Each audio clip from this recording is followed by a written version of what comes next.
ಇನ್ನು ಶಿಡ್ಲಘಟ್ಟ ನಗರಸಭೆ ಪೌರಾಯುಕ್ತೆ ಅಮೃತಾ ಗೌಡಗೆ ಬೆದರಿಕೆ ಹಾಕಂತಹ ಪ್ರಕರಣಕ್ಕೆ ಸಂಬಂಧಪಟ್ಟಂತೆ ಈ ಎಫ್ಐಆರ್ ಅನ್ನ ಅಂದ್ರೆ ತನ್ನ ವಿರುದ್ಧ ಏನು ದಾಖಲಾಗಿದೆ ಎಫ್ಐಆರ್ ಅದನ್ನು ರದ್ದು ಮಾಡಬೇಕು ಅಂತ ಕೋರಿ ಒಂದು ಅರ್ಜಿಯನ್ನು ಹಾಕೊಂಡಿದ್ರು ರಾಜೀವ್ ಗೌಡ. ಆದರೆ ಆ ಅರ್ಜಿ ಇವತ್ತು ವಜಾ ಆಗಿದೆ.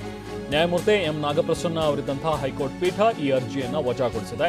ಹಾಗೆ ಬಂಧನದಿಂದ ಮಧ್ಯಂತರ ರಕ್ಷಣೆಯನ್ನ ಕೂಡ ಕೋರಿದ್ರು. ಅಟ್ಲೀಸ್ಟ್ ಈ ಎಫ್ಐಆರ್ ಅನ್ನ ರದ್ದುಗೊಳಿಸಬೇಕು, ಅಲ್ಲಿವರೆಗೂ ಕೂಡ ಇಲ್ಲ ಅಂತ ಹೇಳಿದ್ರೆ ಅಟ್ಲೀಸ್ಟ್ ಮಧ್ಯಂತರ ನಮಗೆ ಇಮ್ಯುನಿಟಿ ಬೇಕು, ಅಂದರೆ ಅರೆಸ್ಟ್ ಮಾಡದೇ ಇರೋ ರೀತಿ ಬಂಧನದಿಂದ ಒಂದು ರಿಯಾಯಿತಿ ನಮಗೆ ಕೊಡಿ ಅನ್ನುವಂಥದ್ರ ಬಗ್ಗೆನೂ ಕೂಡ ಕೇಳಿದರು. ಬಟ್ ನ್ಯಾಯಮೂರ್ತಿ ನಾಗಪ್ರಸನ್ನ ಅವರಿದ್ದಂತಹ ಹೈಕೋರ್ಟ್ ಪೀಠ ಬಂಧನದಿಂದ ಮಧ್ಯಂತರ ರಕ್ಷಣೆಯನ್ನು ಏನು ಕೋರಿದ್ರು ಅದನ್ನು ಕೂಡ ಸಾರಾಸಗಟಾಗಿ ತಳ್ಳಿ ಹಾಕಿದೆ.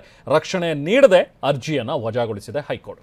ಸೊ ಅಲ್ಲಿಗೆ ನಿರೀಕ್ಷಣಾ ಜಾಮೀನು ಅರ್ಜಿ ಏನು ವಿಚಾರಣೆ ಇತ್ತು, ಸೊ ಪ್ರಕರಣದ ವಿಚಾರಣೆಗೆ ಕಾಲಾವಕಾಶವನ್ನು ಕೋರಿದ್ರು ರಾಜೀವ್ ಗೌಡ ಪರ ವಕೀಲ. ಸೊ ಜೂನಿಯರ್ ವಕೀಲರು, ಸೊ ಹಿರಿಯ ವಕೀಲರ ಗಮನಕ್ಕೆ ತರಬೇಕಾಗಿದೆ, ಕೆಲ ಸಮಯ ಬೇಕು ಅಂಥೇಳಿ ಕಾಲಾವಕಾಶವನ್ನು ಕೊಡಿ ಅಂತ ಮನವಿ ಕೂಡ ಮಾಡಿದ್ರು. ಸೊ ಇದರಿಂದಾಗಿ ಪ್ರಕರಣದ ವಿಚಾರಣೆಯನ್ನು ನ್ಯಾಯಾಧೀಶರು ಮುಂದೂಡಿದ್ರು. ಅಂದರೆ ಇಲ್ಲಿ ಎರಡು ವಿಚಾರ, ಒಂದು ಎಫ್ಐಆರ್ನ ರದ್ದುಗೊಳಿಸಬೇಕು, ಅಷ್ಟರ ಒಳಗಡೆ ಮಧ್ಯಂತರವಾಗಿ ನಮಗೆ ಇಮ್ಯುನಿಟಿ ಕೊಡಬೇಕು ಬಂಧನದಿಂದ ಅಂತ.